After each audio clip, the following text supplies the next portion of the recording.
Here is the world's oldest and the world's strangest photograph. Well, listen up!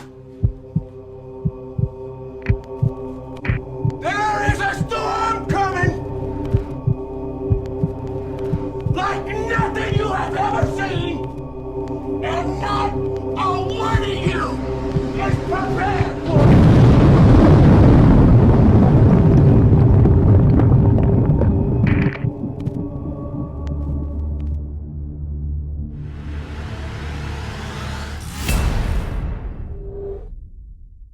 There's no more secrets, just ignorance. Good afternoon, everybody. Welcome to the 4-on-1 show. I am Dave Hooper. We are broadcasting from our secret anti-Illuminati remote location for the next few weeks while we get some editing done on the Anatomy of a Great Deception. We've got a few episodes lined up that I'm very pumped about. These are some of the, for me, the most fascinating scientific analyses.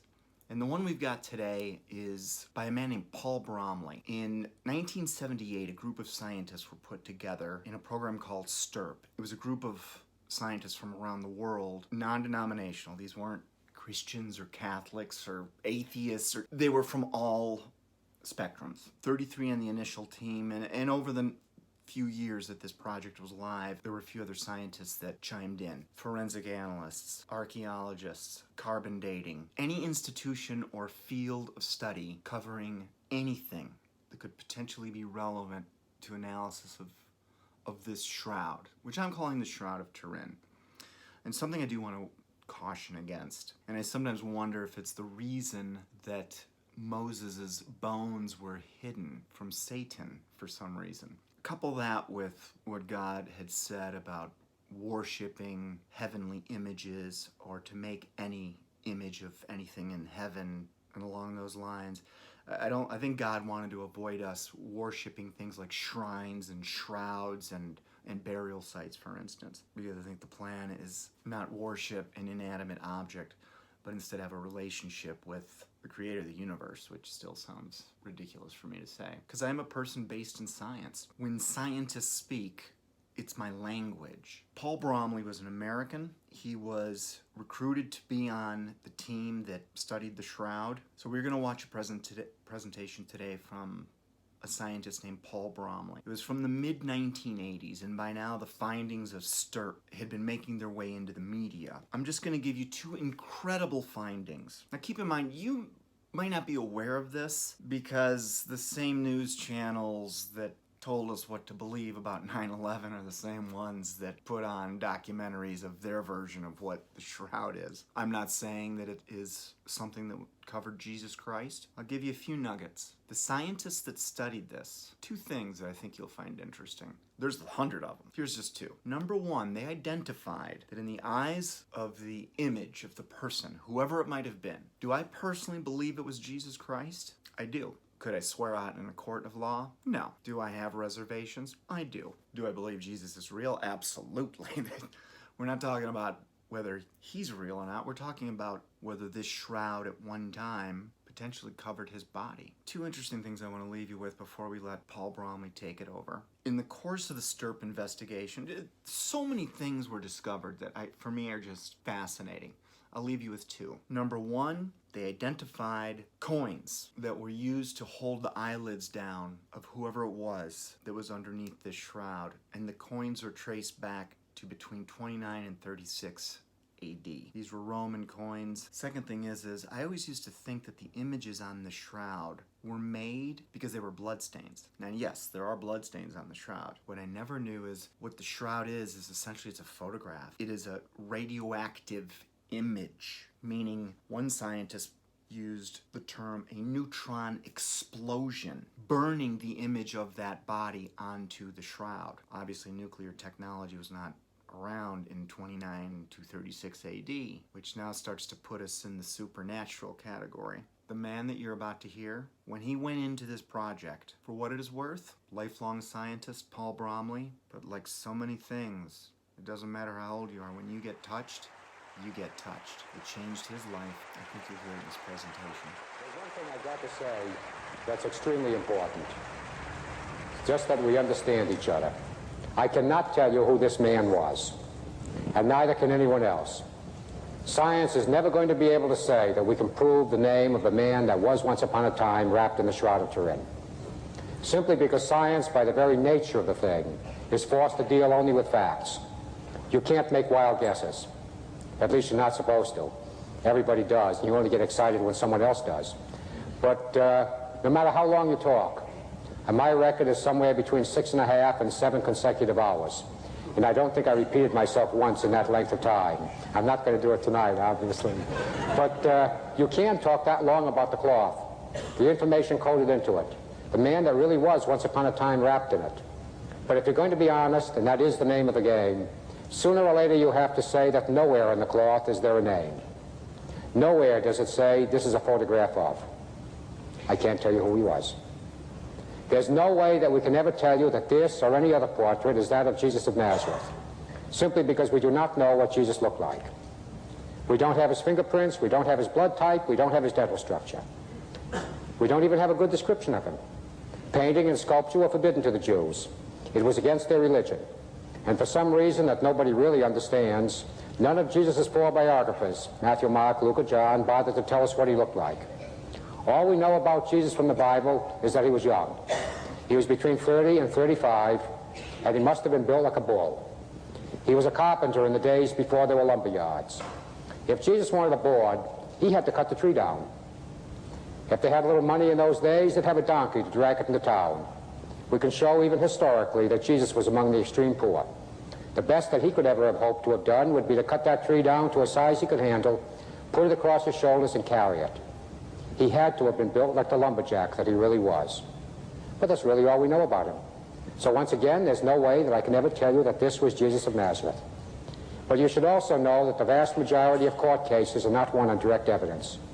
It's very seldom that anyone might come forward and say, he committed the murder.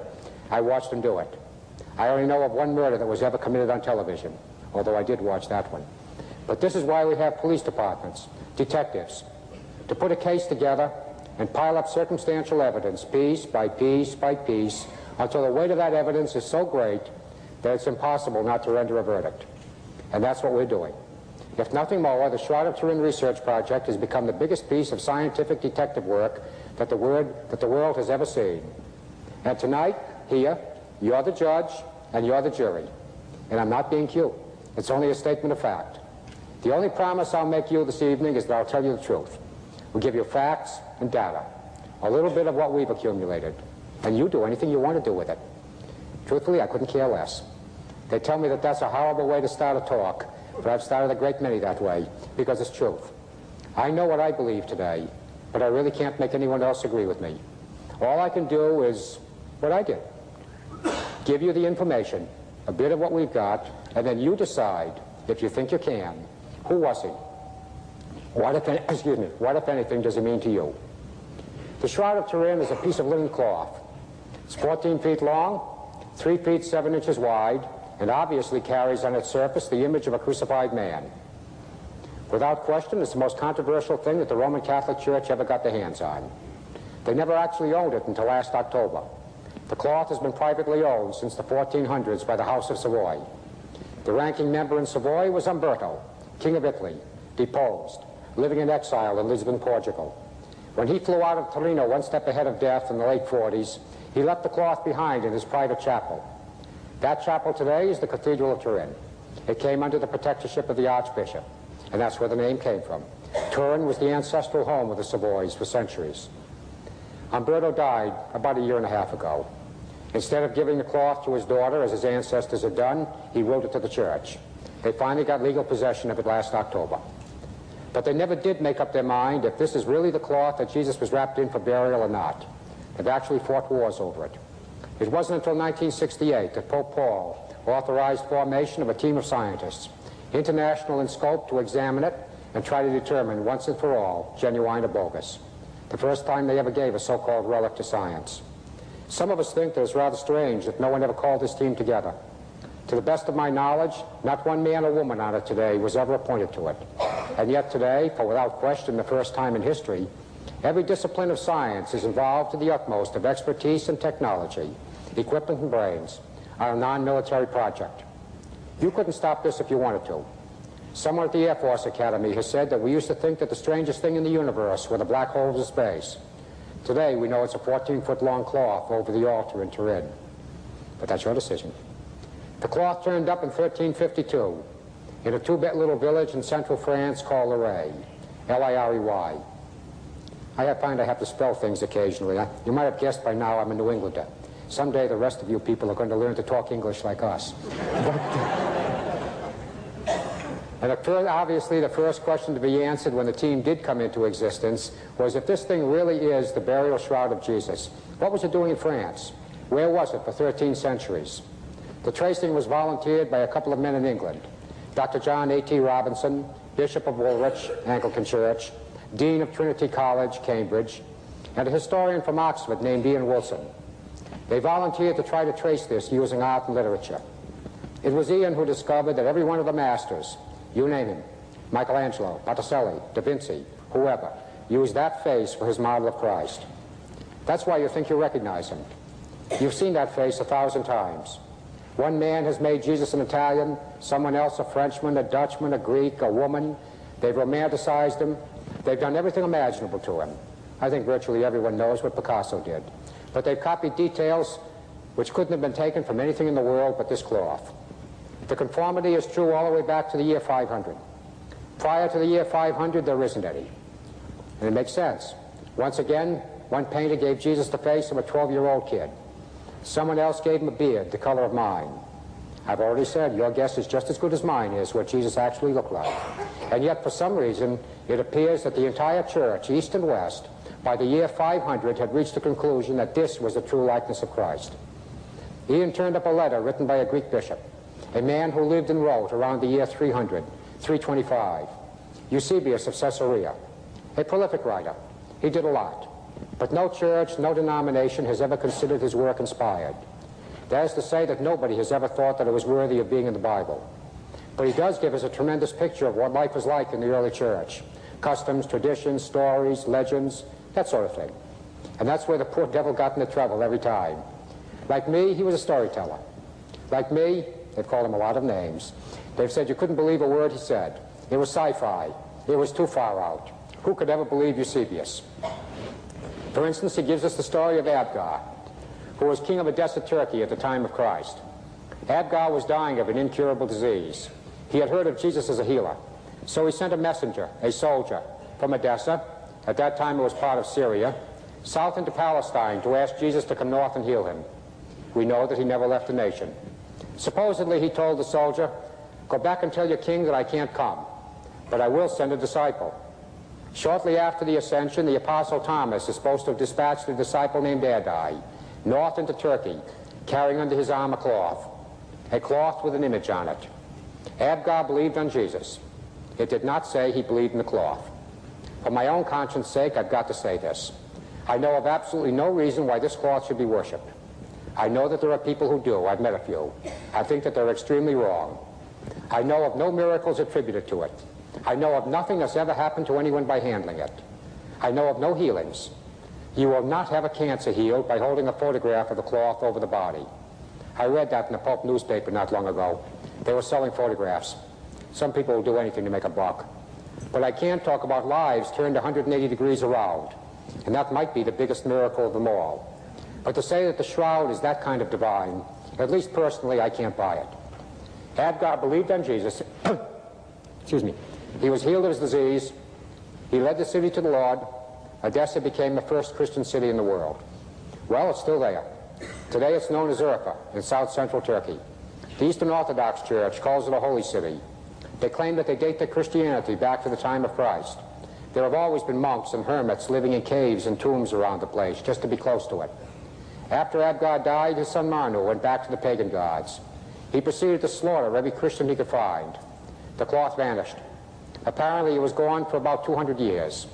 Then somewhere around the year 300, there was a disastrous flood in south-central Turkey. Part of the city wall washed out. A rock fell out high above the west gate. There in a leather pouch or a bag was the cloth.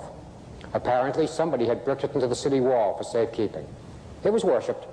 It was the prized relic of the entire church, to the extent that the emperor decided that it belonged to Byzantium. He sent an army to get it. It was easy. They were bigger. He welcomed the cloth to Constantinople. It hung there on the wall of a cathedral in what seems to have been a trellis-like frame until the year 1204. Now, there's really no way that we're going to ever prove this, but it does look rather good. Using X-ray fluorescence, we've been able to find every crease that anyone has ever placed in the cloth since the day it was woven, and refold it accordingly. If you follow one set of very deep-set creases, meaning that it had been folded that way for an awfully long time, 900 years, you get something like this. His head and shoulders, remarkably reminiscent of a mysterious relic that disappeared centuries ago, something that nobody in recorded history has ever seen, called the Mandelion. The face of Christ, which is supposed to have hung on the wall of a cathedral in Constantinople. We're not about to prove it, but it does look awfully good that the Shroud of Turin and the Mandelion were one and the same thing. 1204 was the year of the Fourth Crusade. That was the year that the Crusaders breached the walls of Constantinople and sacked the city, stripping it. Ian found a letter written by a French crusader, writing home, "I have seen the Sidwan, the burial cloth of our Lord." Not much of a peg. Another letter, "The Sidwan has disappeared, and neither Frenchman nor Greek knows its whereabouts." And that's all. But they put together a case that'll hold water in virtually any court of law in the world. One of the armies sacking Constantinople were the Knights Templar, dealers in religious relics, unbelievably secretive. They wouldn't give you the time of day if they had any choice in the matter. Immensely wealthy, without question the wealthiest people in the world. They had built castles all over Europe and the Middle East just to house their money. Ultimately, this is what destroyed them. They were also perfectly capable of stealing anything they wanted if they wanted it badly enough. And it's perfectly easy to imagine a crusader finding the cloth hanging on the wall, literally ripping it off, shoved under a leather jerkin. It's on its way to France. Circumstantial. But around the year 1300, the Templars were in awfully big trouble. That money of theirs was driving the King of France right out of his mind. They had more than him. And somewhere there's an unwritten law that no one should have more money than the king. All he needed was half an excuse to get it. He got that excuse when the rumor went around France that the Templars were idolatrous. They were worshipping a face, the face of a bearded man on a cloth. I'm not certain that anyone has ever proven that the king made any real attempt to find it. He didn't want it, he didn't need it, he couldn't have cared less. He had what he wanted. He got the money, not without a good scrap, but he got it. He pulled a pre-dawn raid that would have made Hitler proud of him. Rounded up every Grand Master of the Templars, he burned them all alive at the stake for idolatry. Every man died protesting his innocence at least to idolatry, but he died.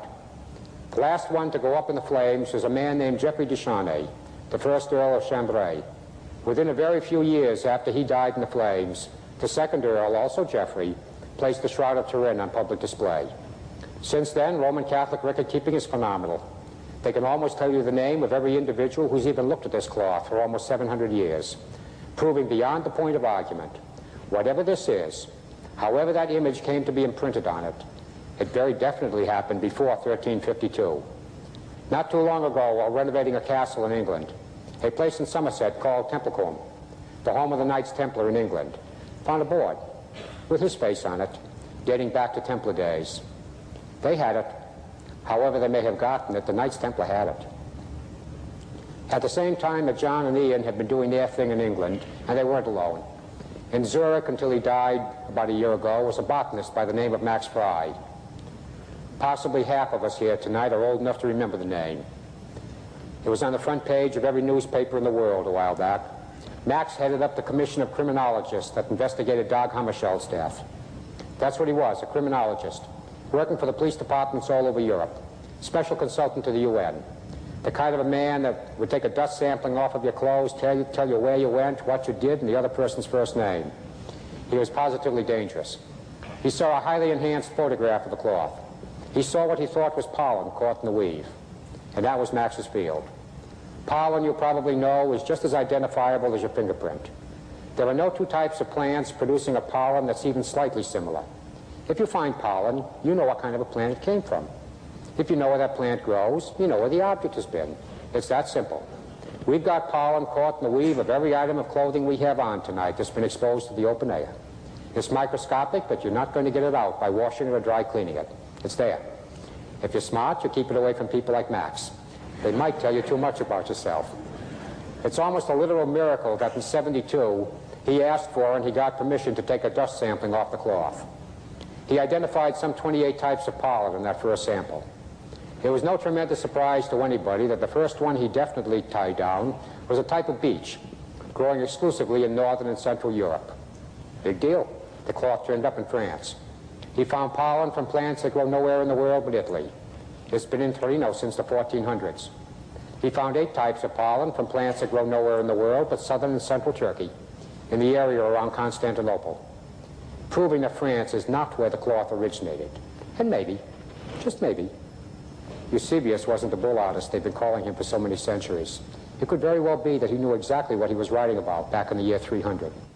Then Max turned up 9 types of pollen that couldn't be identified in any textbook on botany, and he was supposed to have owned them all. He said it's not unusual that there are a large number of unimportant, unclassified plants. He called it an educated guess. I can't copy the German accent. You go to where maybe the cloth was. A quick flight to Israel, a walking tour of Judea with his glass, and Max found what he wanted. I'm quoting him. Desert plants that grow nowhere in the world but southern Israel, in the area around Jerusalem and the Dead Sea. In my professional opinion, at some time in its history, this cloth has been exposed to the open air in Italy, France, southern or central Turkey, and southern Israel, in the area around Jerusalem and the Dead Sea. Since then, several more samplings, a lot more pollen. They fill in the gaps, they tie it all together a lot tighter. But then, sitting with his microscope in his living room in Zurich, he did what never crossed anybody's mind. It was strictly a bonus, a gift. Max had taken the cloth backward in time 1,000 years. He had found fossilized pollen from plants that had been known to be extinct since the early centuries. Again, showing rather conclusively that the cloth has got to be at least a full 1,000 years older than its own recorded history. While these men and women, there have been many, have been doing their thing all over Europe and the Middle East, in this country the work is scientific. I suppose that's because that's the way we think, that's where our money is, and that's where the people are that got drafted for the job. And there's no 2 people on this team ever get together in the world anymore without the question coming up almost immediately. Why now? Why us? You see, almost nobody wanted anything to do with it. In 1978, the mildest thing I called the Shroud of Turin was garbage.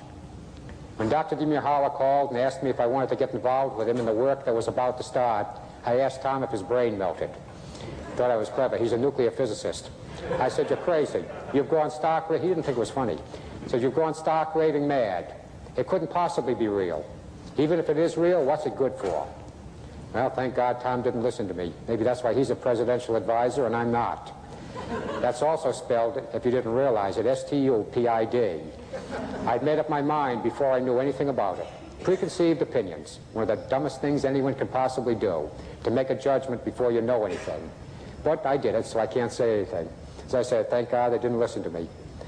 I came in on his coattails, kicking, screaming, and maybe even using a little Old Testament language.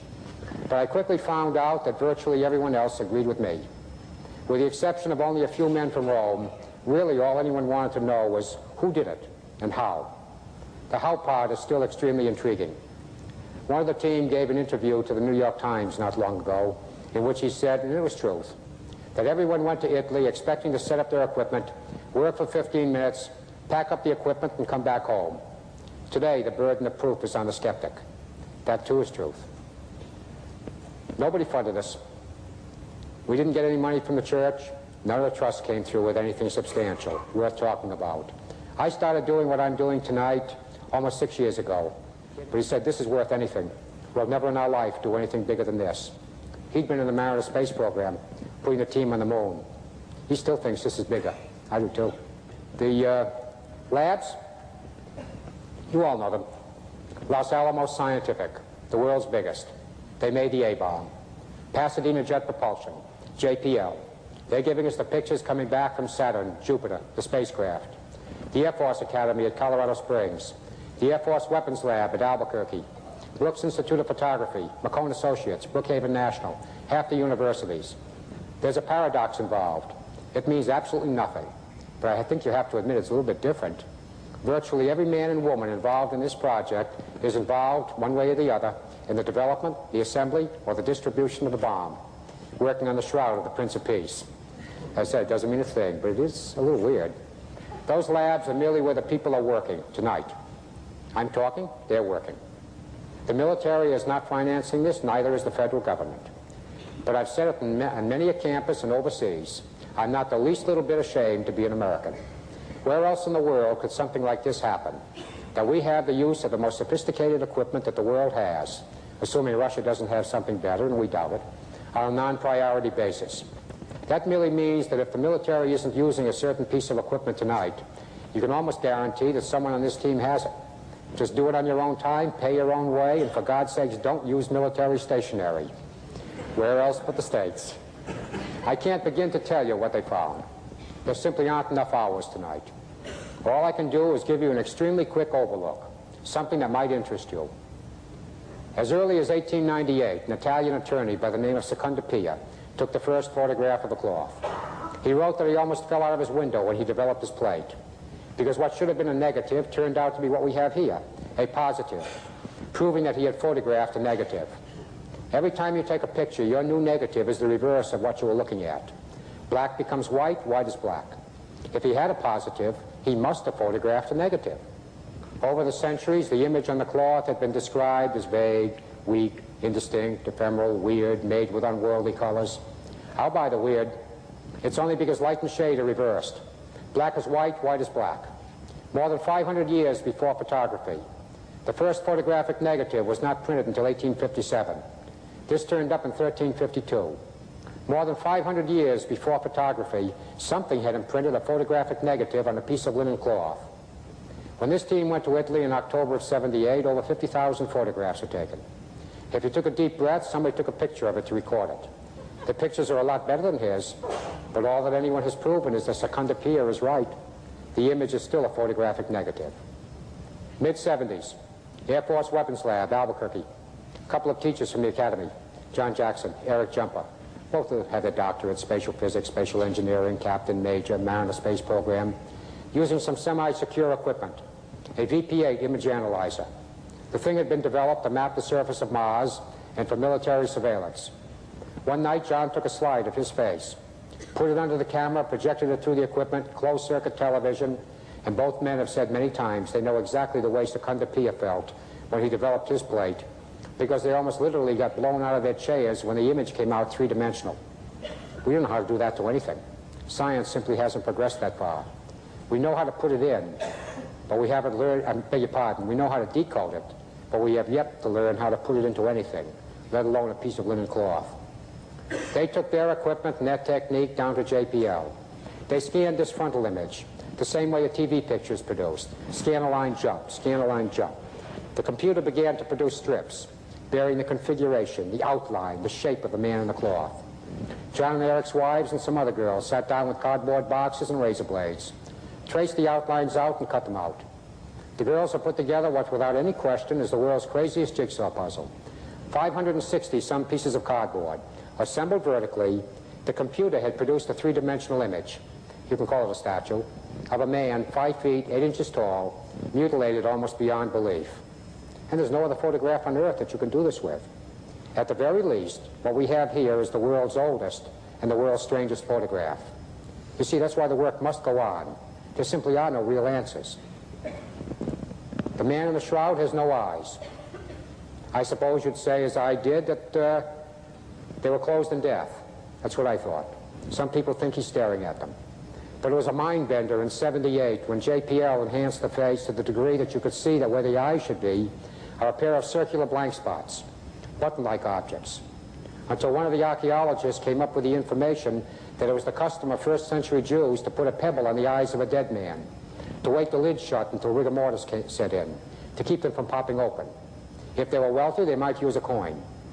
These were approximately the size of a first-century coin. Joseph of Arimathea was wealthy. We know that he had money on his person. He had just purchased a piece of cloth with which to bury Jesus. Would he be willing to provide a couple of coins? Your guess is just as good as mine is. The team took an extremely sensitive camera to Italy, the same thing the astronauts have been carrying around the moon. Two of the bigger labs in this country each gave us $1 million worth of specially made film for the work. We'd become professional beggars, too. But it worked. And photographed the eyes. I double-talked it for over 2 years, trying to say it but not say it. I was itching. But now that Father Philos of Loyola has published his book, it amounts to a small paper, his paper, I should say. It amounts to a small book, copyrighted. I can quote him. He died just a short time ago, too, a month or so ago. We've got a rather high death rate in this project. But it's going to be controversial for a while to come. But now that Virginia Polytech is part of the picture, it might not take that long. You see, there are men who are going to tell you there's nothing there, simply because it's impossible to explain it. Why can you see the coins in the first place?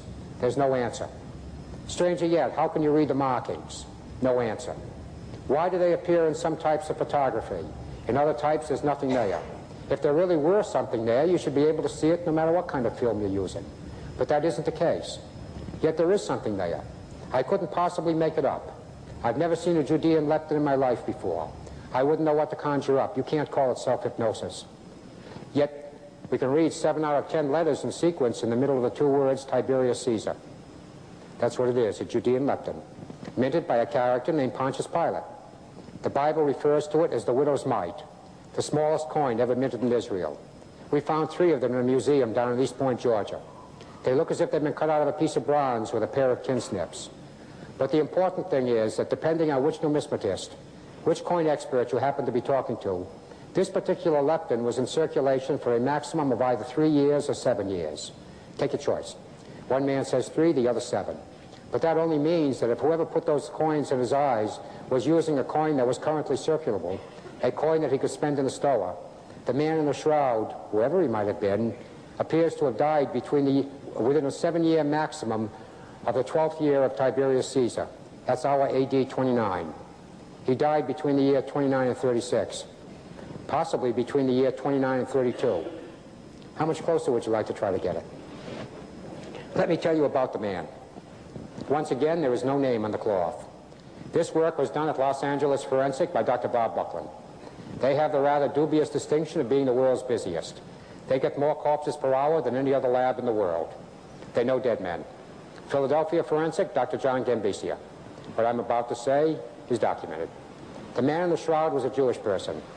He was between 30 and 35 years old. He stood 5 feet 8 inches tall. He weighed approximately 155 pounds. He took one of the worst beatings the doctors have ever known a man to take and walk away from it. This is the dorsal image. It's his back. You have his head, shoulders, buttocks, legs. His feet are at the bottom. All the white on the image itself is blood. The frontal image likewise. All of the white is blood. It is not a photograph of blood. It is blood. Proven in the laboratory 12 different ways. 2 of them are acceptable in any court of law in any nation in the world today to prove the presence of blood in an object. The man in the shroud took in excess of 120 strokes of a 3-thonged Roman flagrum. A flagrum? A short leather whip. Lashes about this long. 3 of them. 2 balls of lead on the end of each lash. They were either sharpened or they had spikes in them. Meat was ripped out of his body with every flick of the lash. He was scourged nude, bent over double and tied to either a ring in the floor or a short post, so that his back was like a tabletop. They could do what they wanted to do to him. He was scourged by 2 men standing on opposite sides. The man on the right was a little bit bigger than the man on the left, and a lot more sadistic. He enjoyed his work. He overlapped his strokes. He curved them around to get the front of the body. There isn't an inch of his body, front to back, and we can see every inch with X-ray fluorescence, that does not bear scourge marks. They picked the most sensitive areas to cut him to shreds. The only place they missed is the pericardium, the area immediately above the heart. The doctors say if he had taken that kind of a beating over the heart, he would have died under the lash, which means that this one had to have been done by experts. They were pros. It was not the first time that they had ever brought a man to a second or 2 before death and then stopped. They knew how to make it hurt the most and last the longest. When one more stroke of the lash would undoubtedly have killed him, the beating stopped. The man in the shroud wore a cap of thorns. Not a circlet, the way we've always envisaged Jesus wearing, but what appears to have been a complete cap. His entire head is covered with puncture wounds, made by a small, extremely sharp and pointed object, such the thorn. To me, it makes a great deal more sense. I find it very difficult to imagine anybody that would give a man a beating like that, taking time out like a preschooler to make a daisy chain. For me, at least, it's a great deal easier to imagine someone getting a sadistic idea. He says he's a king. He needs a crowd. Grabbing his sword, running out the back of the Fortress Antonia, cutting off a thorn bush. Eastern thorns, of course, are that long. Possibly grabbing a handful from the fire, quickly twisting them into a knot or a ball, maybe tying a rope around it, jamming it down to his eyebrows. Something like that was done to him. The man in the shroud carried a heavy object tied on his shoulders after the beating, something that weighed between 70 and 100 pounds. He has no flesh left on his shoulder blades. The wounds have been rubbed together, the flesh is chafed off. Undoubtedly, this would be the cross piece of the cross. Contrary to paintings and sculpture, such as the Way of the Cross, there really is no record that the Romans ever made anyone drag the entire thing. At least normally, if there is such a word, they would tie the cross piece on in the position of crucifixion. Then they would march the victim through the streets to the site of the execution, always taking the longest possible route, wandering up one street and down the next one. The entire idea was to deter future crime, to keep you from doing whatever it was this poor devil did. They wanted the greatest number of people possible to see him dying. The records say that they would have a leash around his ankle, a strip of leather like a dog, to keep them from running away. They also say it was considered fun to pull their legs out from under them with their arms tied in this position. The man in the shroud has the end of his nose gone, with dirt ground into it from a bad fall. He has no skin left on his left knee, with dirt in it. He took at least 2 major falls. Someone worked him over rather badly. He was belted in the face more than once. He's got a shiner that's a real beauty. He appears to have a broken nose, but he has no broken bones. The nose is cartilage. There appears to be a separation in the cartilage. It's almost as if someone might possibly have taken a club and hit him sideways across the face. Someone grabbed his beard, ripped it out. His beard was plucked. They had a great deal of fun with him. This is not a photograph. It was done with a computer. Neither is it color accurate. It isn't intended to be.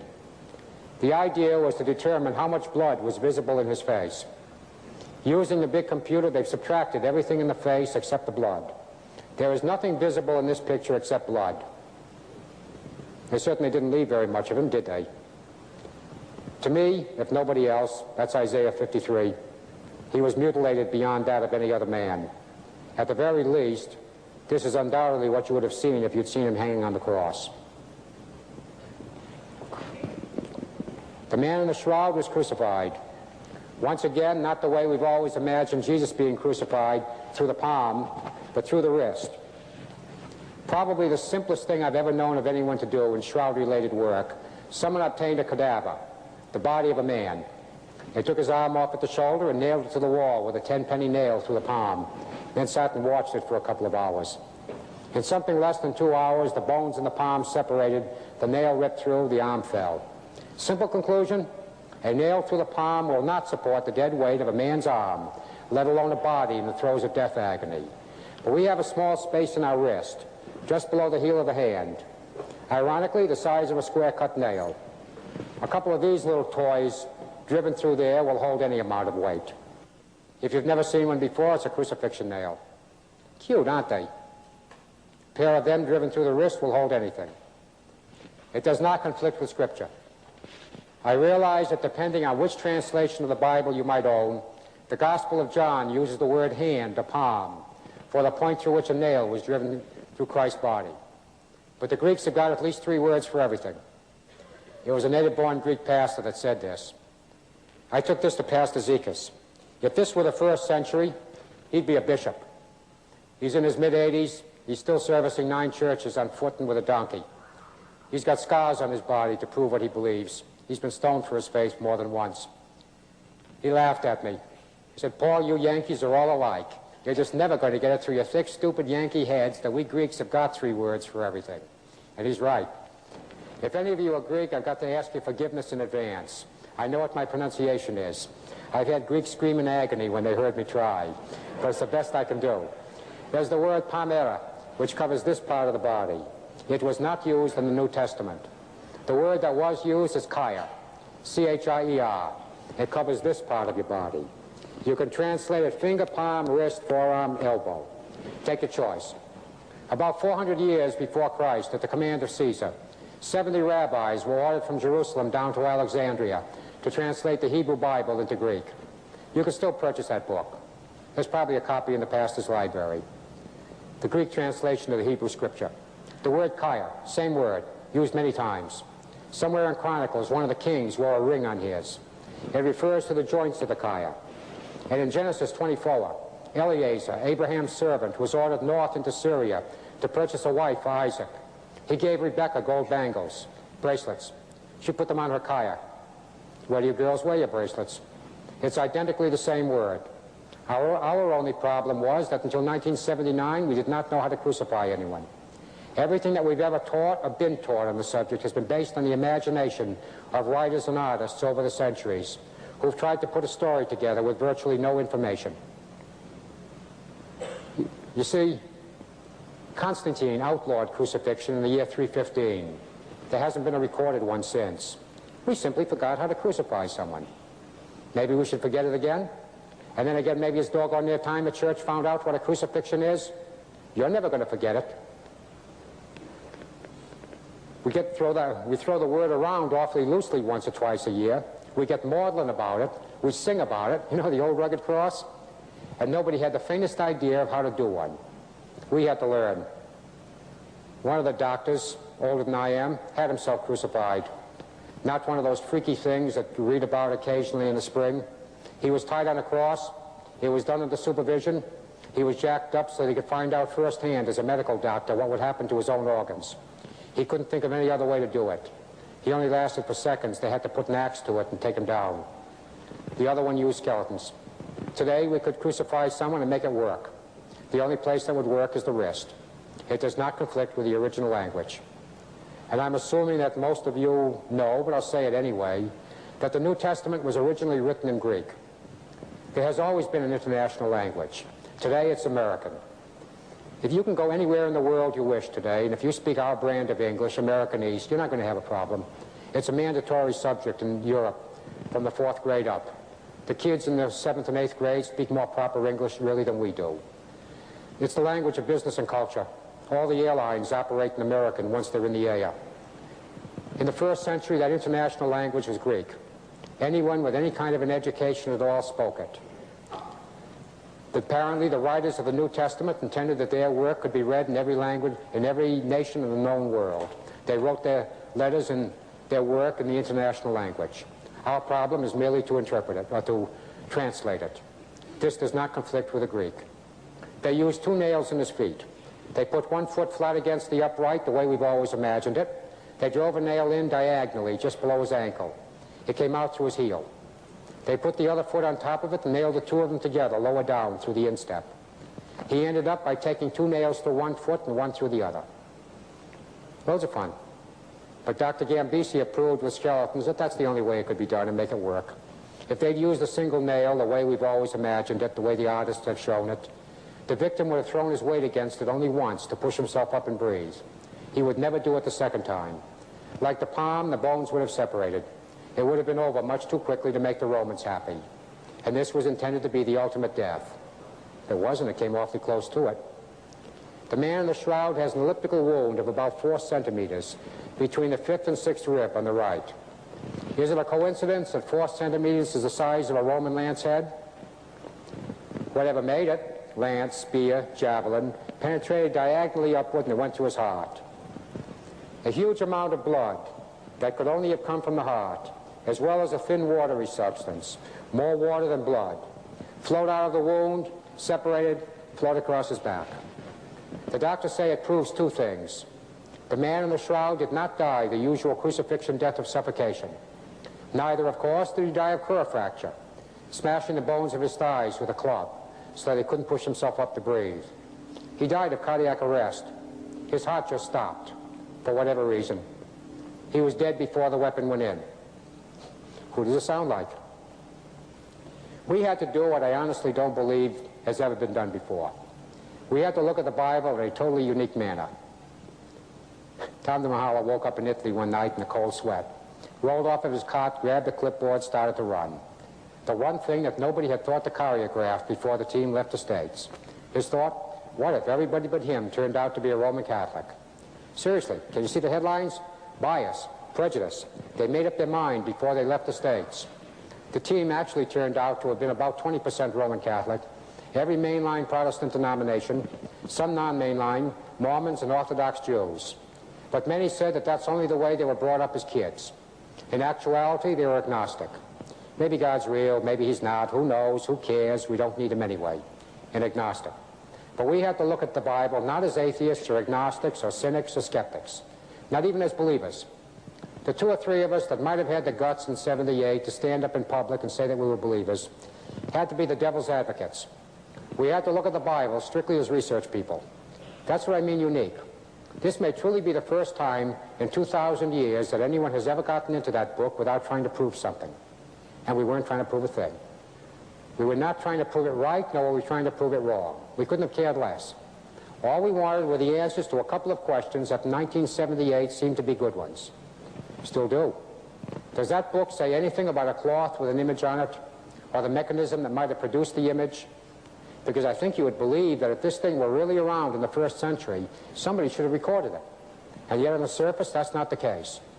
We had to take the entire crucifixion resurrection story apart, almost a word at a time, in the original languages, only looking for answers to our own questions. Go back as far as we possibly could, read everything we could find. Philo, Eusebius, Irenaeus, Polycarp, Flavius Virginius Renatus, the entire Jewish Talmud. There's a beauty for you. I'm not sure I really recommend it, but it's an experience reading it. 18,000 pages of Jewish law that jumps from one subject to the other on every single page, and there's no index. Guess who got that job? Oy vey. And that's a good Jewish term that means exactly that, oy vey. I've got the greatest collection of useful information you could ever ask for. I could tell you how to kosher meat, hang on a phylactery, burn a girl who's been caught in adultery, or bury somebody according to first century Jewish law. But you see, facts, truth, is the name of the game. Tradition is worthless. I know there are people here tonight that would disagree with that totally. But tradition cannot be trusted. More times than not, it's been proven to be a daydream, we'll say. You've got to get truth. You've got to get facts. No matter how long it takes, no matter how much it costs. Truth is really the name of the game. Even if it meant reading 18,000 pages word by word, and it did. But we had to start at the very beginning with a mysterious character who comes out of the woodwork a few hours after Jesus died. Mysterious in the sense that he's totally unheard of before, but awfully important to us. Because all four biographers of Jesus tell us, and if you don't know it, you should, that if any 3 or 4 of us were to walk up into the road tonight and witness an automobile accident, if we each did an article on it, if our stories were to agree, and anyone cared enough to read them, then by the laws of external evidence, what we've written is history. 3 or 4 people witness a current event, they agree, they record it, they agree, it's historical fact.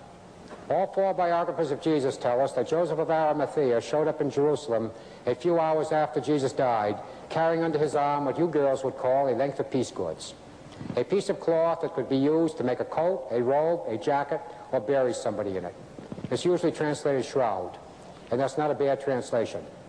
We still know very little about Joe. Arimathea is nothing but a bump on top of a hill a few miles north of Jerusalem. He was wealthy. He was a rabbi. He was in politics because he was a member of the Sanhedrin, the Jewish Supreme Court. He had the title of Counselor of Israel. That's where we stopped. In ancient Israel, there had only been 14 counselors. They had to be members of the Sanhedrin, yes, but it went far beyond that. If anything were to have happened to the high priest of Israel to cause him to be incapacitated in any way whatsoever, it would be one of those 14 counselors that took his place. That means that that night, as the old man was hustling across the streets of old Jerusalem, the shadows lengthening around him, a bolt of cloth under his arm, his life in his hands, every Jewish person that recognized him bowed before him. This was the elite, the aristocracy of Israel.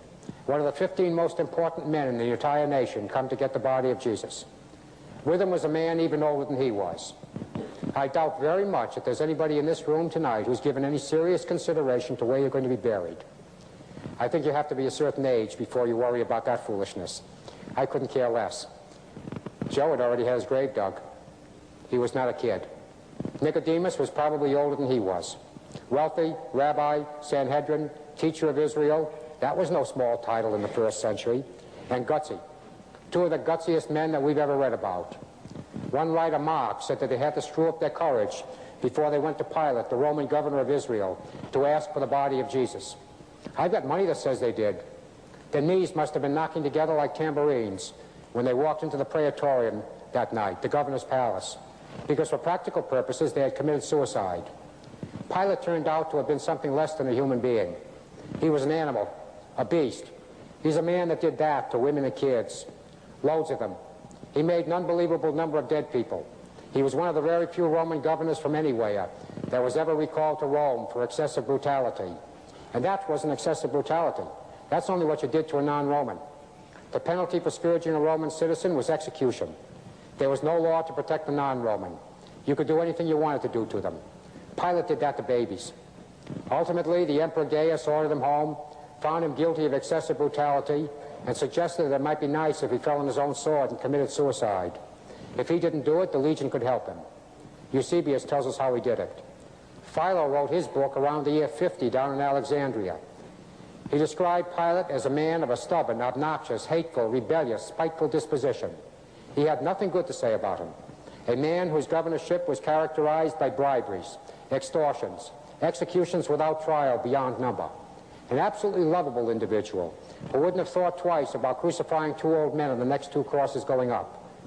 Because that night, when they asked for the body of Jesus, in effect, they were really saying that they were either relatives or family, followers, disciples, believers, anything you might want to call them, in a man that Pilate had just had put to death as an enemy of the state. In other words, they were saying that they were enemies of the state.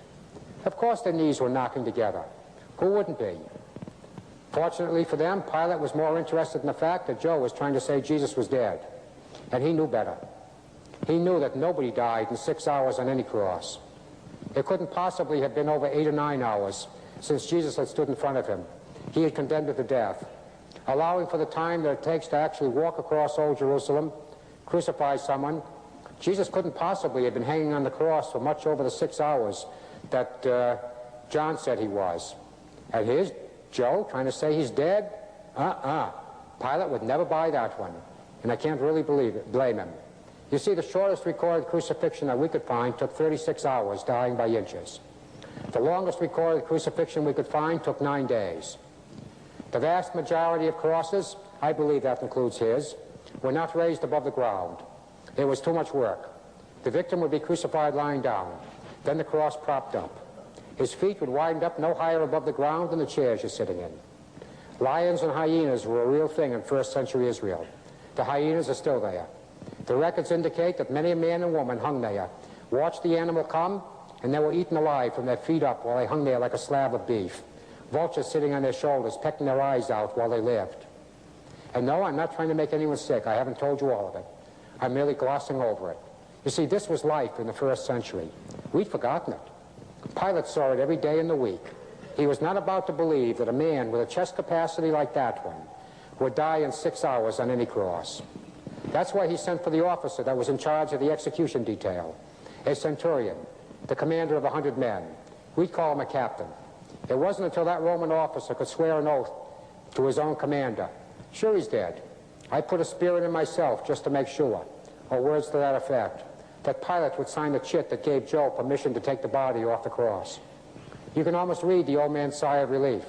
We're going to live a little longer. They took off running. In context, nothing else makes sense, because Luke uses a strange term in the Greek. It means that it was the time of the lighting of candles. The stars were beginning to come out. It was the eve of the high holiday, the Passover, the high Sabbath, the second most important day in the Jewish year. And the Jewish day starts at sundown, not sunrise. Based on that term, the time of the lighting of candles, those two old men had something less than an hour in which to live. You see, the penalty for working on any Sabbath was execution. The Jews put you in a rock pile and threw rocks at you until someone broke your head. They called it stoning, the Jewish method of doing it. This was the Roman method. Those two old men didn't have much chance of surviving if they got caught working on the high Sabbath. With Jesus' body, he was altogether too controversial then as well as today. Besides, they were already criminals under one law. Their own Sanhedrin had recently passed a law that said that anyone who admitted to being a follower or a disciple of the carpenter from Nazareth would be excommunicated. Now that gets virtually no one very excited today. But in first century Israel, it was a different story. Excommunication meant certainly you lost most of your temple privileges, but it went far beyond that. No one could knowingly by law walk within 6 feet of you on the street. You were denied the use of the bath. You were denied the use of the razor. You could not be taught in the presence of anyone else. Your testimony was worthless in any court of law. You couldn't hire, nor could you be hired in Israel. You couldn't hold a job. You could neither buy nor sell beyond the absolute necessities of life, which the law interpreted to be bread and water. This means that whatever those 2 old men had been an hour earlier, suddenly they'd become awfully poor men. What good is your money, no matter how much you might have, if you can't purchase something with it?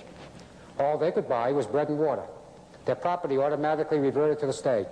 Their wives had no rights. They had sold it all down the tube to take a body off a cross.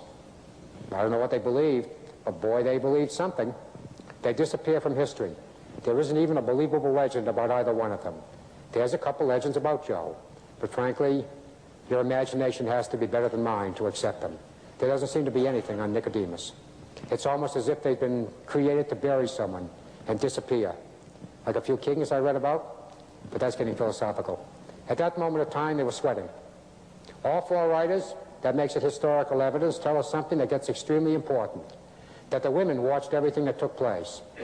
One writer names 4 girls: Mary from the village of Magdala, Mary the Magdalene, the other Mary, probably the wife of Clopas, the mother of John Mark. Without question, this was Jesus' own aunt, his mother's older sister. It was common enough in the first century to give 2 girls in the same family the same name, Mary Beth, Mary Jane, that sort of thing. Many instances of it in literature. A woman named Salome, and his mother was there. John said also the other women who came up with him out of Galilee. So that means historically that there were at least 3 or 4 women, probably Moa, who watched everything that took place. As I said, that gets extremely serious. Now, I cannot prove this, but I refuse to believe that those 4 women sat on a rock and crocheted while 2 old men worked their heads off, simply because I haven't met any 4 women that would do that yet. Besides, if they were there, got caught there 1 moment after sundown, they too were Sabbath breakers, and the penalty was death. And they'd have been caught, no question. You see, the high priest and the Pharisees were watching everything that took place that night. How could they possibly have gone to Pilate the next morning, at least 12 hours in the future, and pointed out the exact tomb Jesus' body was in? How did they know where he was buried if they hadn't been there the night before watching everything? Is it too much to stretch your imaginations just a little bit and visualize that little burial party throwing one eye over their shoulder at the sun to see how much longer they've got left to live, the other eye at that group in the distance waiting for their bones? They were sweating, and the girls must have helped. There was altogether too much work to be done. A cross had to be lowered, the nails pulled out of the body. There are some 30-odd steps involved in burying a man under Jewish law, both then and today. It begins by very formally addressing him by his Hebrew name and that of his father, Yeshua ben David, Jesus the son of David. We ask your forgiveness for any indignity we may inflict upon your body in the process of preparing you for burial. It ends by kissing his lips with love. Somehow they get that out of Genesis 50. The work is done by women.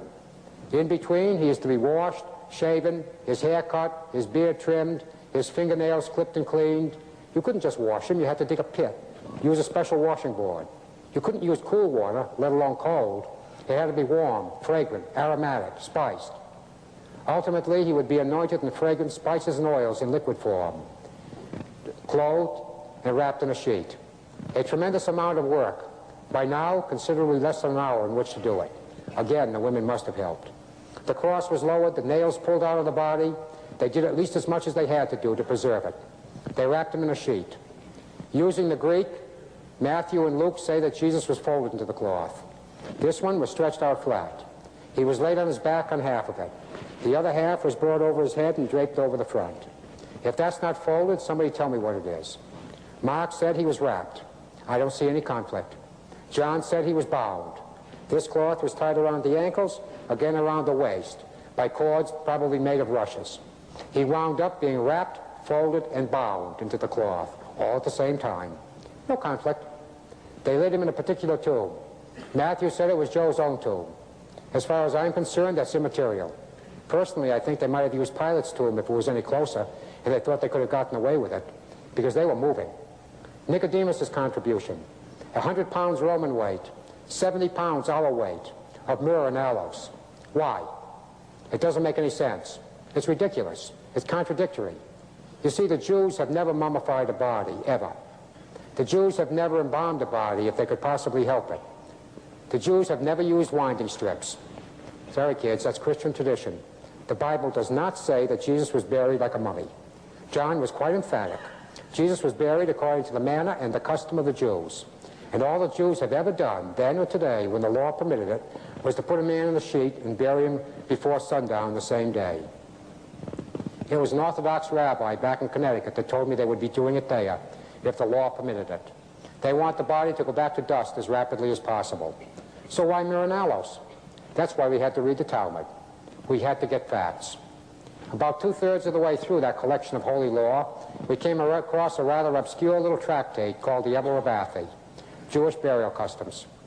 This is almost verbatim. In ancient times, it was the custom to bury someone who had died of bowel trouble with spices and ointments placed next to the body. But because this was an embarrassment to the living, who were suffering from the same disease even while they lived, it became the custom, then afterwards it was enacted, it became law, to put spices and ointments next to the body of every dead person, so that there would never be any embarrassment to the living. All Nicodemus was doing was obeying his own law that called for spices and ointments to kill the smell of a decaying body. Several other references in the Talmud to the spices being used as a deodorant. If you wish to argue, think back to the story of Lazarus. He was a wealthy Jew. When he died, society people from Jerusalem came down to Bethany to help his sisters Mary and Martha mourn. Both accounts of the story clearly reveal that they loved their brother with a passion, and that they had the money and they had the desire to give their brother the best funeral that first century Israel could afford to give to anybody. If it really had been the custom to bury a man like a mummy, with 100 pounds of concrete or something in the folds, they'd have done it. But if they had, when Jesus stood outside that tomb and yelled, "Hey, lads, come on out," look it up. Nobody went in and got him. Nobody carried him out. It says that although he was bound hand and foot, he sat up, stood up, and he walked out. And there's nobody in this room older than the preschoolers that would probably that would believe that a mummy can walk. You either have to be a small child or a horror story freak to buy that one. But in this game, you try anything. I did. Try getting out of bed tonight with your knees held together. You're going to find out that it doesn't work. A mummy can't sit up, he can't stand up, and he can't walk. But Lazarus did all those things. The only possible answer is that he must have been able to shuffle one foot in front of the other. He could only have been buried according to the manner and the custom of the Jews, in a sheet. We just never looked it up before. And when you get down to the bottom line, what difference does it make? Unless, of course, you happen to be trying to witness to a Jew in Jerusalem, and you tell them that Jesus was Jewish and they buried him like an Egyptian.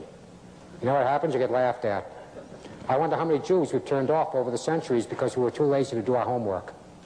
That too says something, but I don't like it even a tiny little bit. Truth is the name of the game. The two old men rolled a stone across the face of the tomb. The Greek term, sportomegapetra, literally translated a very, very, very, very great stone. Josh McDowell says a better translation is, "Hey, wow, man, get a load of that rock." That's not a bad translation either. But the Greek seems to indicate a stone weighing in excess of 1.5 tons. And it would be perfectly easy for two old men to do it, because Jewish burial tombs are nothing but caves, or holes dug into the side of a hill. A large stone will be placed above the entrance. If it's a wealthy tomb like the Garden Tomb, there might be something like a millstone rolling in a deep slot or a track. More often than not, it's just a big boulder. After the body's been interred, the men in the burial party put their back against it and start it rolling. Gravity drops it into place. But to open it would mean that you would have to roll at least 1.5 tons uphill with no power equipment. Those girls had an awfully good question on Sunday morning. There was absolutely nothing rhetorical about it. They meant it. Who's going to roll the stone away? It would have taken every man they knew in Jerusalem pushing together to do the job. The Codex Bezae may be the oldest piece of manuscript still in existence. It's in the Cambridge Library in England. It goes back to the first half of the 2nd century. The copier is obviously copying from a 1st century manuscript. In a gloss, that's a note in the margin that you can never copy off into the text. He says that the stone was of a size that 20 men pushing together could not have moved. There was no pebble. The girls had a good question. But a better question might have been, what were they doing there? If those good Jewish girls had actually been there on Friday night and they watched Jesus being buried, I think they helped. Why did they go home, waste their high holiday, their time, their money, purchasing more spices and ointments, preparing them, and now they're coming back to bury Jesus all over again? Hey, seriously, how many times do you bury a man in 3 days? It makes absolutely no sense whatsoever. It's contradictory. Unless possibly they had done on Friday night what I've done, and so has every one of you at some point. So there's no way we can finish this job tonight. We'll do what we can tonight and finish it in the morning. Or in this case, let's do what we have to preserve his body and get out of here while our heads are still on our shoulders. If we're still alive, we'll be back on Sunday. The Encyclopedia Judaica, printed in Jerusalem, 1972 edition, a good encyclopedia, the same thing as the Britannica or the Americana, under the heading of burial, says it's obvious only to the Jews. It's obvious from the account of the burial of Jesus of Nazareth that there was no time on Friday night in which to bury him according to the requirements of the law. The burial party apparently did only as much as they had to do to protect the body. They intended to give him a legal burial on Sunday. The Jews saw it. Very few, if any, Christians ever bothered to look. At this point, there's a gap in the historical record of the crucifixion. I never saw it before. I never heard anyone preach it. That 3 out of 4 writers don't tell us what happened for the next 3 days. They end the story on Friday night with 2 old men rolling a big boulder. They drop the story and they don't pick it up again until Sunday, when the women are wondering how they're going to get past it. In between, there's nothing. Probably they didn't know. No one but Matthew gives us any indication at all of what could have happened. And nobody in the world but Matt could have written the 28th chapter of his book, because he turned out to have been a thief. He was a traitor. He was a man who had loved money more than he loved anything else in the world, including his own life. Matthew had been a tax collector. Well, over the years, back home, I've called tax collectors worse names than that, and I probably will again next week. But this one earned it. Israel then, and it usually was, a conquered nation. This time it was Rome that was grinding them under its heel. And Caesar was demanding his money. His method of collecting taxes? Supreme simplicity. He put the job out for bid. Matthew was a first-century Jew who had bid for the privilege of collecting the enemy's taxes from his own people. He'd be like one of you men bidding for the privilege of collecting Russia's taxes in Cleveland. Do you know how he'd be loved? When he walked down the street, every Jew deliberately turned their back to him, not permitting him to see their face. If they were forced to look at him, they spit in his face. That, too, was the custom.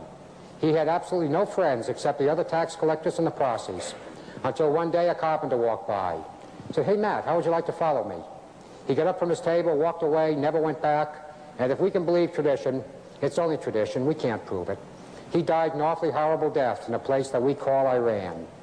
But at that moment of time, of all those men walking with Jesus, not one of them but Matthew would have talked to a dog or a pig, what they called the Roman legionnaires. Matthew dealt with Romans. Matthew knew Romans by their first names. Romans had been keeping him alive for we don't know how long. You see, we don't really know which tax he was collecting. But regardless of type, it called for a table set up in town, and a Roman legionnaire standing in back of him with a sharp spear, as much to keep him alive as to assist in collecting his taxes. See, a traitor is #1 on any patriot's hit list in any conquered nation, and Matthew was a traitor. Suppose it was the personal tax. Caesar might say your tax was 50. Matt would look you over, decide he could get 100 for the jacket. That was your tax. If you wanted to argue, he collected from your estate, right on the spot. He never lost. He got extremely wealthy and extremely hated. But he dealt with Romans. And that gets awfully, awfully heavy when you realize that the 28th chapter of the book of Matthew is the only one in the entire Bible that could have been dictated by a Roman legionnaire. Sure, Matthew wrote it. But the information in that chapter could never have been given to him by anybody in the world but a Roman soldier, because there was a Roman guard in the tomb of Jesus. For this, I wound up in the Library of Congress. I discovered that the book we needed was awfully difficult to get in this country. It's almost classified. The Military Institutions of the Roman Legion, written in the year 390 by a character named Flavius Frigidius Renatus. Imagine doing that to a poor innocent baby. Somebody must have hated that baby before he was born. He was a Roman military historian. By the year 390, the Legion had begun to fall apart. Caesar wanted to restore it to what it had been in the first century. Flavius was telling him how.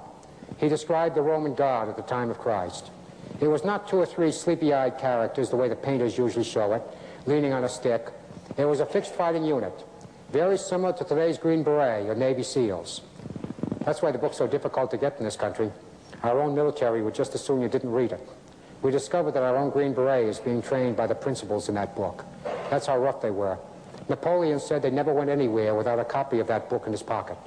Apparently, the only person who should have read it and didn't was Caesar. The Legion was destroyed. But a Roman guard consisted of anywhere from 4 to 20 men, usually 16, superbly trained with a spear, a short sword, a dagger. Each man carried 5 javelins in the curve of his shield. Each man carried a sling, his primary weapon, with which he was trained to make one swing around his head and heave a 1-pound rock 70 feet and get a 12 to 14-inch post every single time at 70 feet. These jokers were lethal. If you can believe Flavius, they could pick off the head, stomach, or feet at will at 70 feet. They fought back-to-back in a geometrical pattern, each man responsible for only 6 square feet of space and his buddy's back. When one man moved, they all moved. A living fighting tank. As far as I could find out, they never lost a fight. They were considered invincible in the 1st century.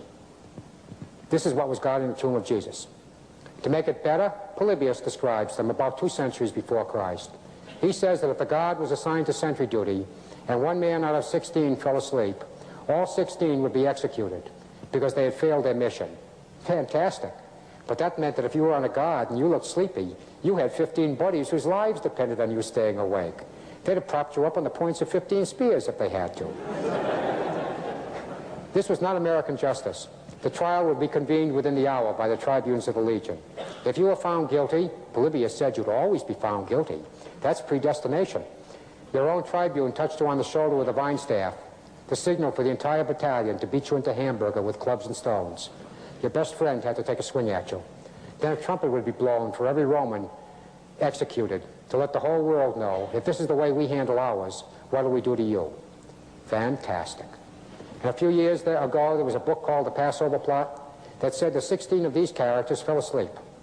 They snored mightily, in unison, maybe in harmony, while a collection of itinerant fishermen, an ex-crooked tax collector, a 14-year-old boy, and maybe a few women, sneaked in by night, quietly. They rolled at least 1.5 tons uphill, quietly. They stole the body of Jesus, and they got away with it. Well, anything is possible in this crazy old world of ours, but that's awfully high in my list of improbabilities. To make it better, the stone was sealed with Pilate's seal. That one was easy. A gob of wax or clay on each side of the stone, 2 more vertically, 2 leather thongs, a gob of wax where they crossed, Pilate's ring, applied in the presence of the Legion. The penalty for breaking the seal of Rome without authorization? Crucifixion, upside down.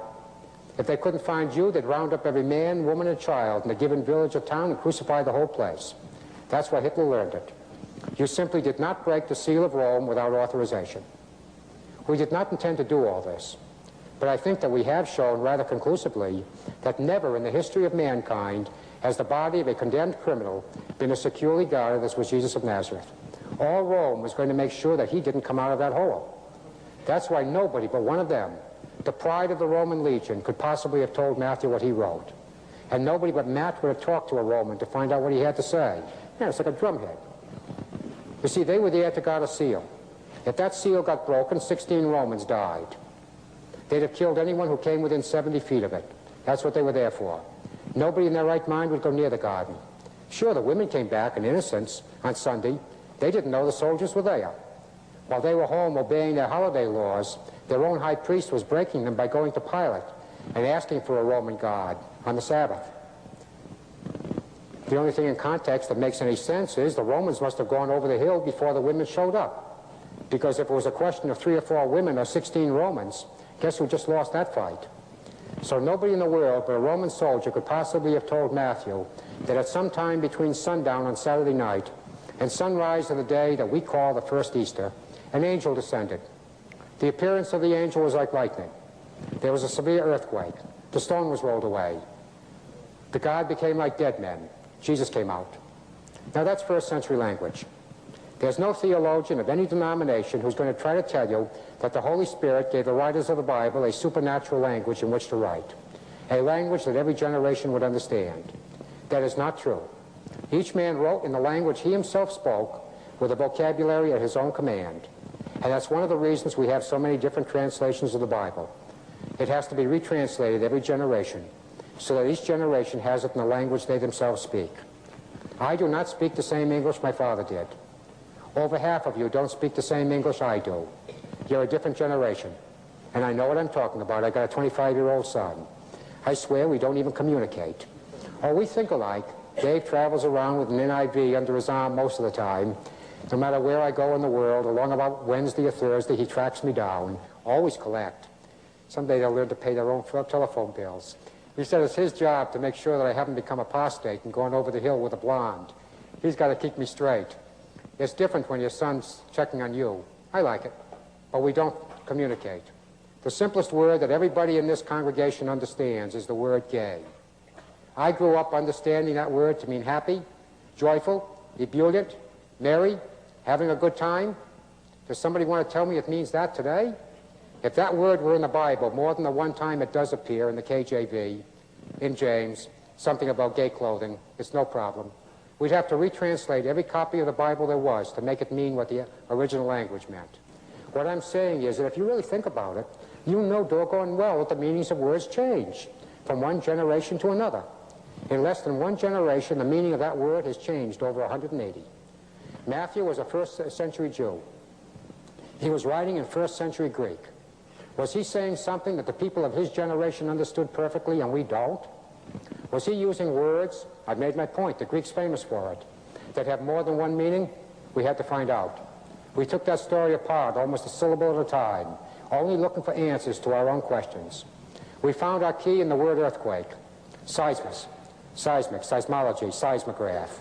But the literal translation of that word then and today is a severe commotion. The only important thing being, where is the commotion happening? If it's in the ground, a seismos is an earthquake. If the commotion is in the air, then and today you would translate it wind, gale, tempest. Matthew used the word in the 8th chapter to describe the storm on the Sea of Galilee. When Jesus rebuked the seismos and the waves were still, he rebuked the wind. Aristotle taught that earthquakes were only severe gales blowing through subterranean caverns, making the ground rumble, rattle, and roll. To the first-century Jew, I beg your pardon, to the first-century Greek, it was only a question of where is the big wind blowing. The appearance of the angel, not his features, but his idea, his aspect, he looked like, he appeared to be, a brilliant white light, a flash, a glare, a burst of white light, something that's going to light up the entire sky, lightning. At which point the scream was, hallelujah, we got it. If you haven't noticed, I haven't told you what produced these images in back of me, and I can't. Up until October of 1981, I'd have said we know. But until 120 of the best names in the world, and I'm not one of them, could sign the paper and give it to the world for free, we're not talking. We did everything imaginable to avoid sensationalism, to keep anyone from making a buck out of it. It didn't work, but we tried. Today, I've got to say that after 6 years plus of the most intensive research that science is capable of bringing to bear on anything, we do not know what produced the image on the Shroud of Turin. When we had the symposium in October of '81 at Connecticut College in New London, UConn at Avery Point, they came from all over the world. 2 teams from Australia, Nippon Television, all over Europe, all over this country. All but 1 team packed up and went back home when they found out that there were not going to be any sensational announcements. This is or is not Jesus. He was or was not resurrected. They were demanding sensationalism. I always felt that what they got was sensational enough. I couldn't believe it the first time I heard it. They were told, and they did very little with it, that the image on the Shroud of Turin is not a forgery. It was not made by human hands. How's that for a statement by modern science? It was not made by human hands. It is not possible for modern science to duplicate it. We know how to put a team on the moon, and we can do it again. We don't know how to reproduce this image. It appears to have been produced by something that resulted in the oxidation, dehydration, and the conjugation of the polysaccharide structure of the microfibrils of the linen itself. Or there might be 5 honest people in this room. The rest of you chemists already know that that's nothing but scientist double talk, unless you happen to be a chemist, for the fact that the image is a scorch. It's burned down to the topmost fibers of the cloth. But what produced that burn is beyond the capability of modern science to duplicate in the laboratory. And one of the unbreakable laws of science is that no matter what you're looking at, no matter what you believe you have in your hand, Unless you can duplicate it in the lab, you're forced to say you don't understand it. You simply don't understand something you can't duplicate. How do you duplicate a one-shot? Something which doesn't seem to have happened before. It certainly hasn't happened since. This is very crude, but it's the best I can do. If you can imagine pulling one hair out of your head, scorch one face of that hair. Do not get the sides, definitely not the bottom. Scorch one face of one hair. You might be able to duplicate one aspect of the problem. But that can't be done. Again, this is crude. If you can imagine an infinite number of laser beams, this is not laser. It is non-isotropic. There's no diffusion. One for every single pore in the body, coming out in a straight line, vertical mapping, scorching an uncountable number of tiny dots, almost like a newspaper picture under magnification, only on the topmost fibers of the cloth. Again, you might be able to duplicate another aspect of the problem. But that type of energy doesn't exist on Earth. There's only some indication of it on a 14-foot-long piece of cloth in Italy. So what happens? It's back to the lab, maybe forever. We are planning to go back to Italy as quickly as possible, as soon as the church will let us have the cloth, if they will. Every question that was answered in 1978 has raised 10 new ones that no one could possibly have conceived of at that time. Every theory that anyone has ever come up with has been tried. Chemistry is 100% done on the cloth. It completely refutes physics. How do you tell someone in school that the laws of physics are no longer immutable? We have something that says they're wrong, and yet they're right. Chemistry, X-ray fluorescence, ultraviolet, infrared totally preclude the possibility of paint having been used on this cloth. There is absolutely nothing on this cloth that could have been used to produce pigment in any form whatsoever, despite what you might have read in some of the newspapers. They overkilled the point. They had to refute a book which shouldn't have been written. They certainly overkilled it. It is not a painting. The Rolling Stones had a theory. It was tried. They published it. It was tried. It didn't work. I've spoken on many campuses. You tell the kids in school that their theory is as good as someone else's, and boy, you get theories. Every so often you hear a new one. Call a lab, ask them to try it. Nothing worked. What I'm saying is that nobody was rejected based on how old they were or who they were. One theory is as good as another, yet nothing worked. Up until October of 1981, there was only one theory that almost everybody could buy. It was a statement made in one of the world's biggest laboratories. The image on the Shroud of Turin could only have been produced by what may turn out, ultimately, to have been the greatest burst of radiant energy ever known to man, possibly exceeding even that of a nuclear bomb, emanating uniformly from every pore of the man's body, from the inside out, in a millisecond of time. I once timed a strobe light at an airport at 9 times a second. This would have been 1,000. In a thousandth of a second or less, producing a temperature that one man estimated had to have been in excess of 2,000 degrees Fahrenheit. Enough in a millisecond to scorch the cloth, but not destroy it. Undoubtedly, this would be the experience the Christians normally call the resurrection. Bong! Except I've got to say, how do you duplicate the resurrection in a laboratory? That's our problem. Now, I got no way to prove why. I stick my neck out every time I say it. I'm some kind of a biblical fundamentalist. I don't know what kind. I haven't figured that out yet. But I'm some kind. Primarily because science has yet to disprove even one story in the Bible. It looks as if there's evidence that maybe there was a man and a woman named Adam and Eve. Maybe. There's a boat on top of a mountain in the desert. We know what the mechanics of the flood were all about. The Bible even seems to talk about the point in time when the continental drift began, and it looks as if a couple of men, one from the University of Pennsylvania, the other either Illinois or Indiana, have just uncovered Sodom and Gomorrah and the other cities of the plain. And we can even tell you how a woman could, or a man, could conceivably be turned into something that resembles a pillar of salt. In only one spot on Earth that anyone knows of where the conditions are geologically correct. And because those stories appear to have been at least tied down pretty good, I can buy the rest of them, the ones we can't prove. Because of that, I'm not hanging anything on anybody, but I'm only saying where I'm coming from, and I wish I could explain them to you. But because of that, because that's the way I think, I've had to look at every theory that anyone has ever come up with for the image-producing mechanism on the Shroud of Turin with those eyes. Because if anything were to contradict that story I've told you this evening, this isn't Jesus. I have my biblio with me. About every fourth word is nailed down. It's withstood a great deal of scrutiny. What you've heard tonight is historical fact. If anything were to have contradicted it, I'd never believe that this was Jesus. Even if it did, I'd want to be part of it. There's one Jewish genius traveling the world with a set of slides and a light boiler saying, what's a good Jewish boy like me doing working on a Catholic relic? My family tells me I'm crazy.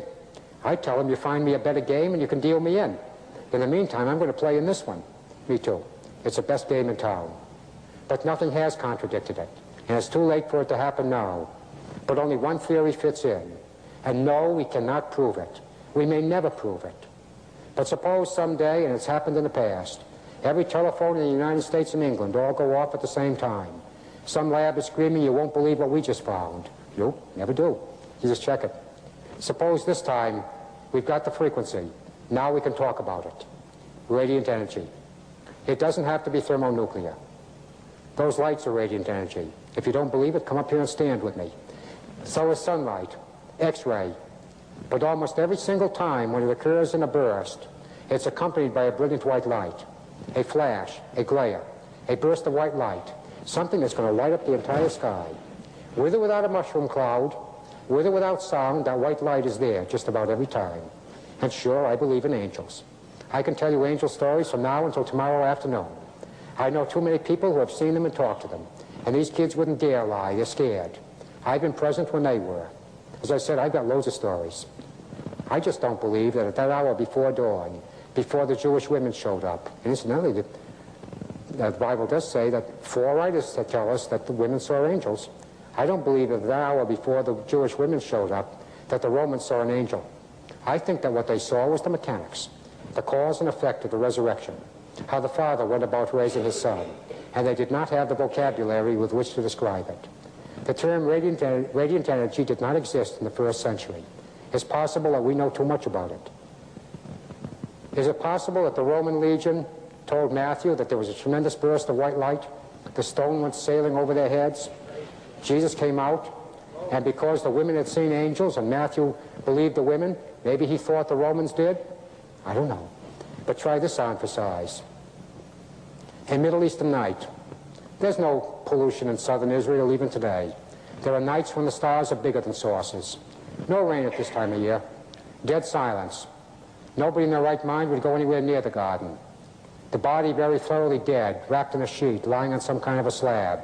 The Romans were not asleep. Polybius said, and he was no Christian, that they would be checked every hour and a half maximum by a centurion to make sure that they were awake and on duty. They would probably have been bored to tears, but they had been leaning on their spears looking for trouble. Suddenly something, and science has no hope of ever proving what it was. One nuke said, give it up. We just don't understand the physics of a miracle. Something within that body triggers the most unbelievable burst of radiant energy ever known. Instantaneously heated to something over 2,000 degrees Fahrenheit, any nuke is going to tell you that the air in that tomb, which should have been cold and stale and dead and damp after 3 days of being sealed up, heated that high, that rapidly, would have to expand at least 3 to 5 psi, pounds per square inch. They'll also tell you that that's the principle of a nuclear bomb, that that mountain would vanish and take most or all of Jerusalem along with it, if the tomb were tightly corked. But it wasn't. That huge boulder at the mouth of the tomb would have been like a paper cap on the end of a glass milk bottle.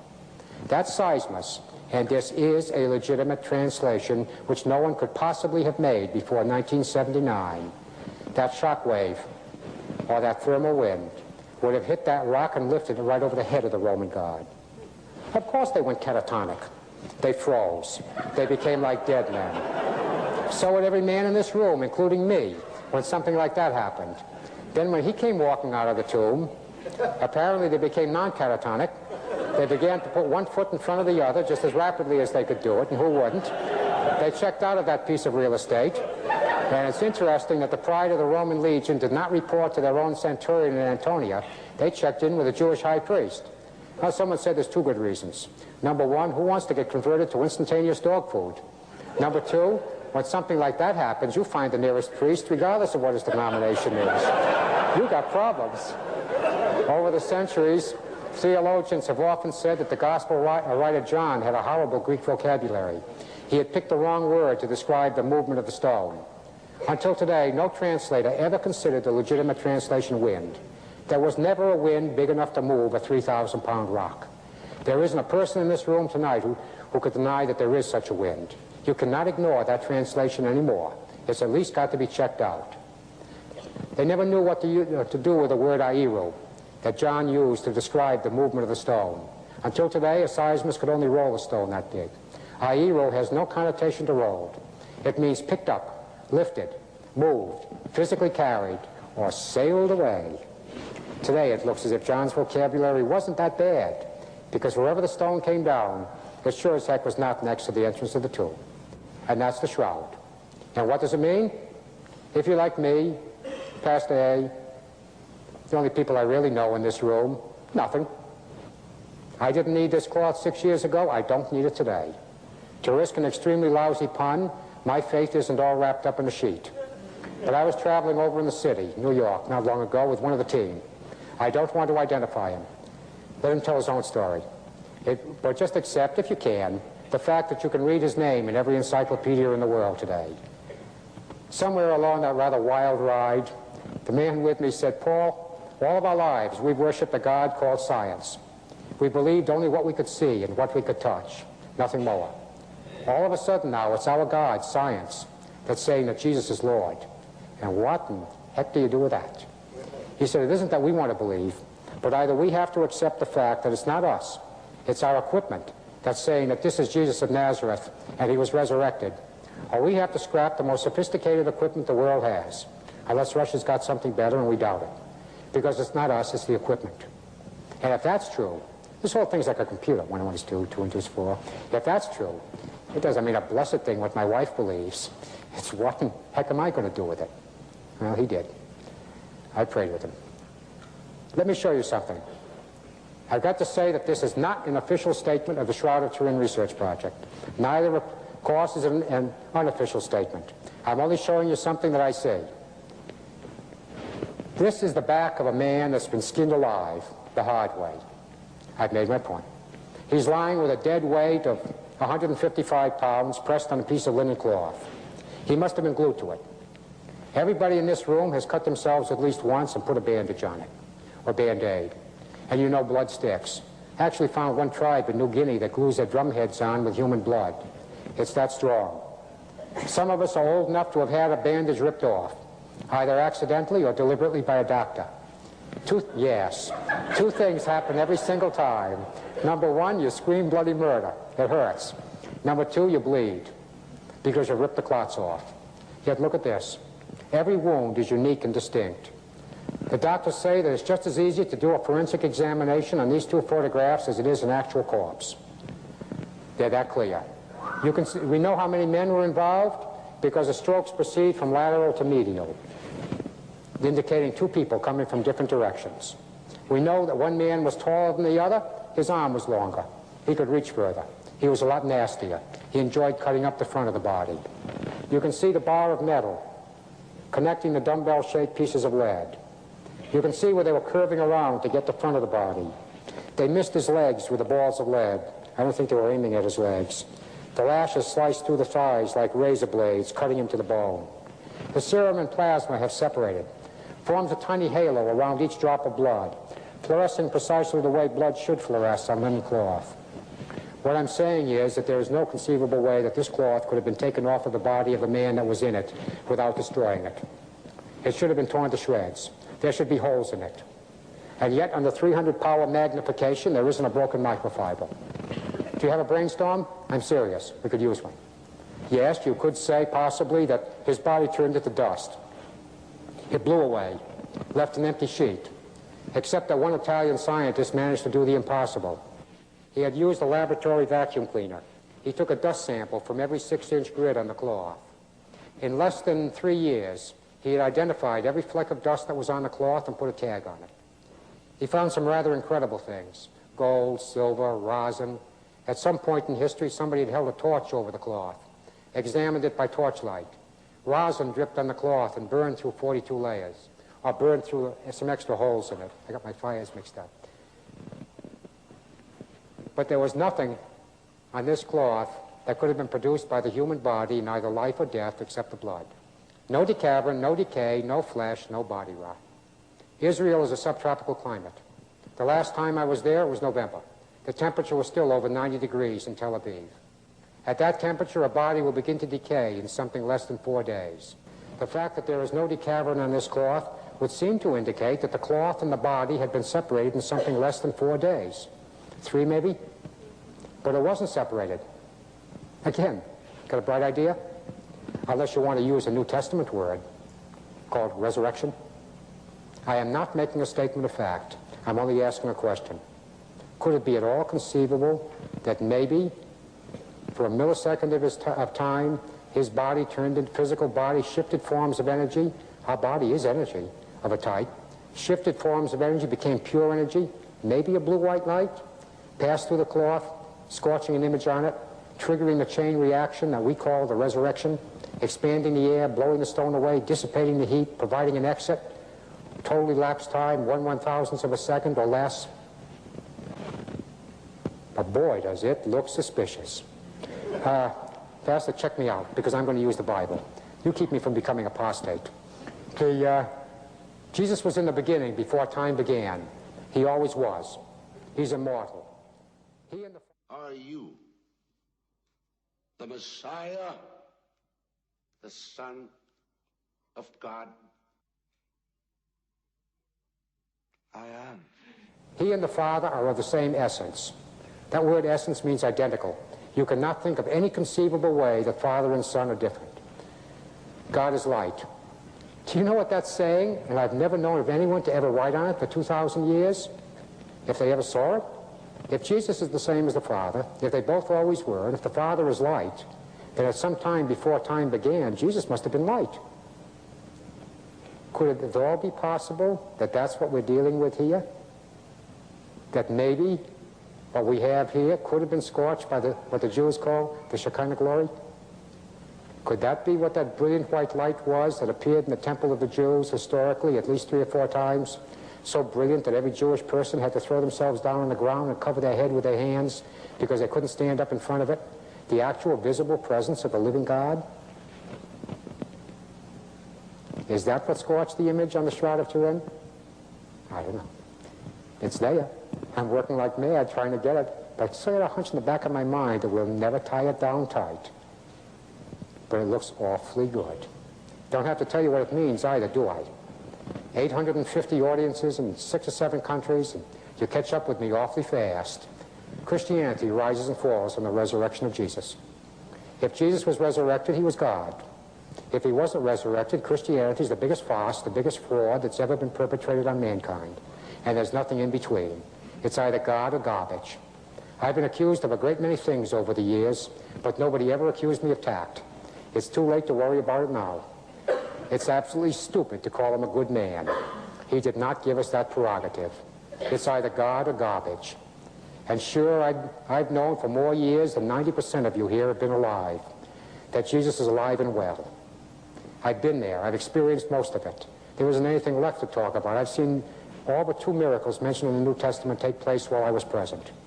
I have yet to see someone walk across Long Island Sound in the summertime. There's always been a bridge or a ferry. We never needed it. I have yet to see someone turn water into booze. But I've never known anyone that needed a drink that bad either. I've seen the rest. Repeatedly, many times, with these eyes. It's too late to convince me that Jesus isn't alive and well. I've been there. They didn't even talk me out of it in school. But I never thought I would ever live to see the day that I could point at something and say, hey, kids, historically, archaeologically, scientifically confirmed data that seems to be saying a first-century Jew was resurrected. What are you going to do with that? Some of us think that possibly the whole project was tied together by a cute little red-headed kid of about 17, somewhere in the state of Vermont. I never heard this kid's name. I don't remember what town I was in. I've been in many. All I remember is a cute little redhead coming up and saying, doesn't it say somewhere in the Bible, Paul, that before Jesus can return, the gospel has to be translated into every language that there is? Sure. Isn't this translating it into the language of science? That kid, whoever she was smarter than all the rest of us put together. Thanks to a 2,000-year-old rag that none of us really wanted. Today we have the gospel in the international language of science, chemistry, physics, numbers. And you don't really have to hand the scientist the Bible. You refer them to IEEE and the 2 segments, 1 chemistry, 1 physics, for the interim final report on the project. You watch their eyes go like that.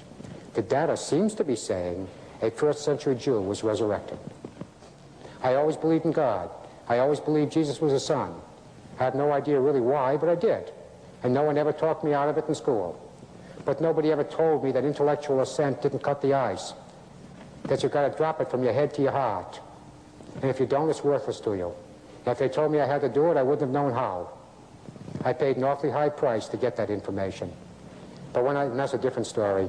But when I finally did get into that book for something besides intellectualism, I turned a sick green, because I discovered that it's talked about only one thing from the first page to the last. Nobody wants to hear it anymore. They call it hell and damnation. But that's all that's there. If you sin once, you burn, because there's no penalty for sin except death. And since everybody sinned, and that's easy, have you ever done anything you hope nobody finds out about? If you've sinned once, you've had it. You burn. And I can even handle that. This is pseudoscience. I don't pretend it's anything else. But there seems to be a good bit of evidence, more than what I've mentioned tonight, that God really is light. If that's true, you don't even have to tell a small child that there's something black about sin. We know it. We all know it instinctively. Sin is dark, black. God is light. What happens when you throw a light switch in a dark room? The darkness is obliterated.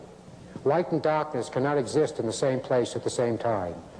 Now, I'm being ridiculous, of course, but God could even be crying, and yet, because of his very nature, because of who and what he is, he would have to destroy anyone who came into his presence with sin in them, because he couldn't help it. I said that's pseudoscience, but it certainly helped me to understand it a lot.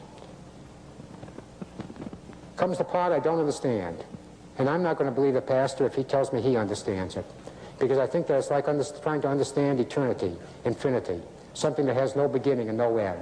Don't try to do it. You need a computer for that. Our minds simply aren't big enough. I think that this kind of love falls into the same category, that God could love us so much that he would know that every one of us are damned because we're all sinned. We've all sinned, and there's nothing we can do about it. So God becomes a man and dies the most horrible death I have ever heard of anyone dying. For me, I can't grasp that.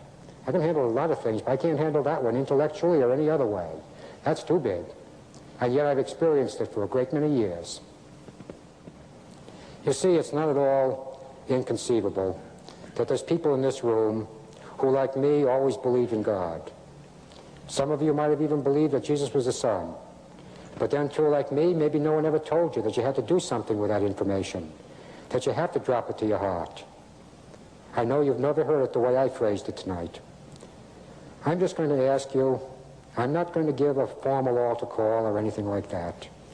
It's not right at this moment. I'm just going to ask you to pray along with me if you believe. If you don't, don't.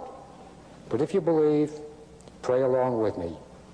And those of you who have already done it, it won't hurt you to recommit your life, because I've done it 100 times.